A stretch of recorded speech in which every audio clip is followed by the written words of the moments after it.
আল্লাহর নবীর সাহাবী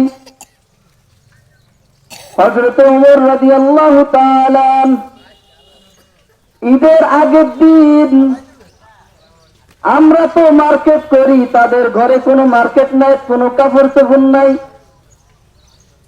আল্লাহর নবীর সাহাবী ওমরের বিবি বলতেছে,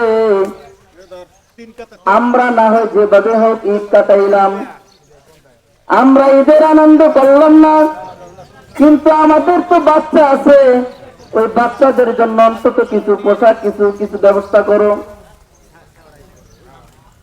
ওমর ইবনে ফারুক, যিনি অর্ধ জাহানের বাদশা, চিন্তা করছেন যখন সারা অর্ধ দুনিয়ার বাদশা প্রেসিডেন্ট, ওই সময় তার ঘরে নতুন ঈদের কাপড় নাই, তার বাচ্চাদের ঈদের কাপড় নাই,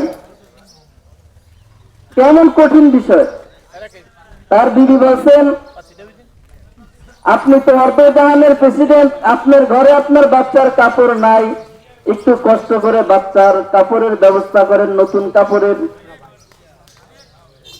ওমর রাদিয়াল্লাহু তাআলা বলতেছেন, এ বিবি, আমি যে নতুন কাপড় কিনবো আমার ওই পরিমাণ টাকা নাই। সুবহানাল্লাহ বলুন। অর্ধ জাহানের বাদশা হইয়া তার কাছে এই পরিমাণ টাকা নাই, নতুন পোশাক যে কিনবে।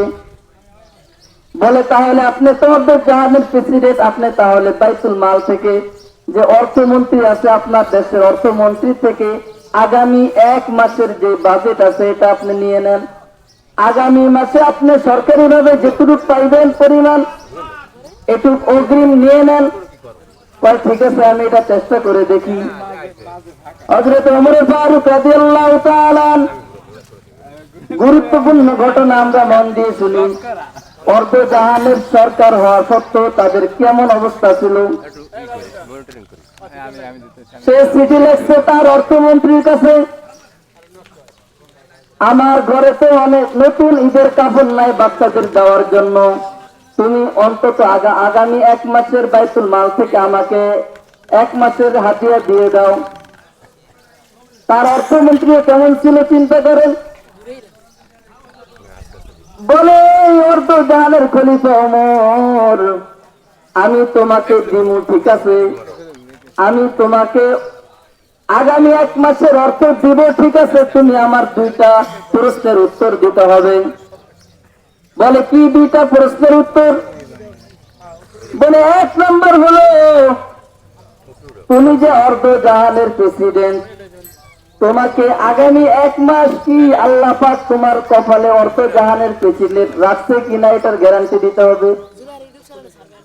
এমন আছে কয়েকদিন পরে তো তোমার প্রেসিডেন্ট শেষ হয়ে যেতে পারে, তোমাকে জনগণ নাও চাইতে পারে, তুমি আগামী 1 মাস যে থাকবা এই অর্ধ জাহানের প্রেসিডেন্ট, এটার কি গ্যারান্টি আছে, এটার উত্তর দাও। 2 নম্বর প্রশ্ন হলো, তুমি যে আগামী 1 মাস বাঁচবা এটার গ্যারান্টি দাও। আল্লাহু আকবার বলুন।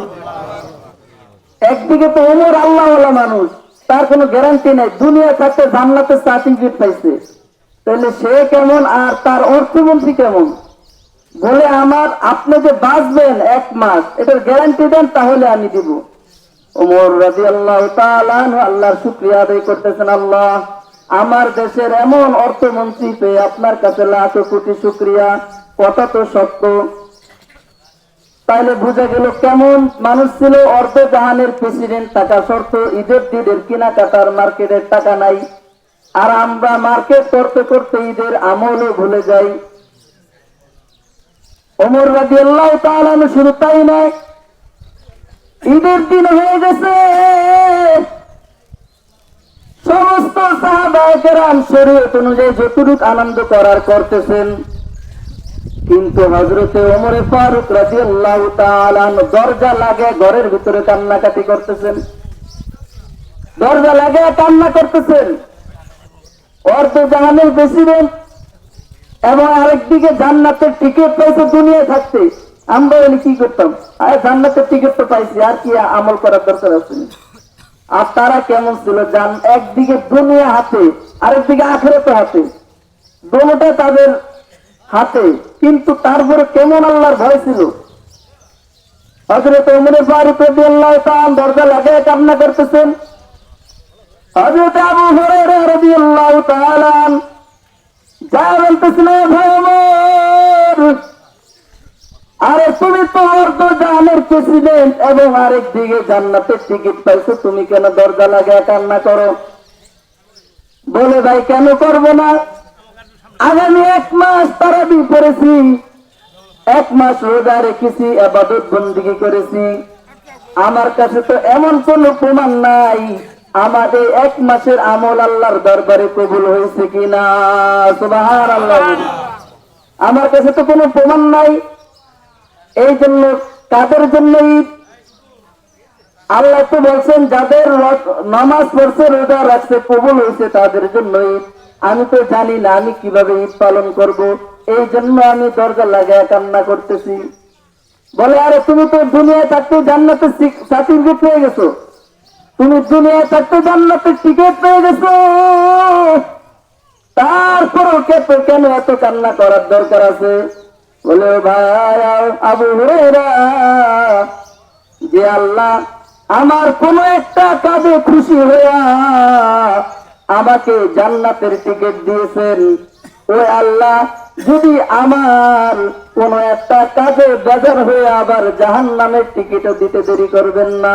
আল্লাহু আকবার বলুন। কেমন ছিল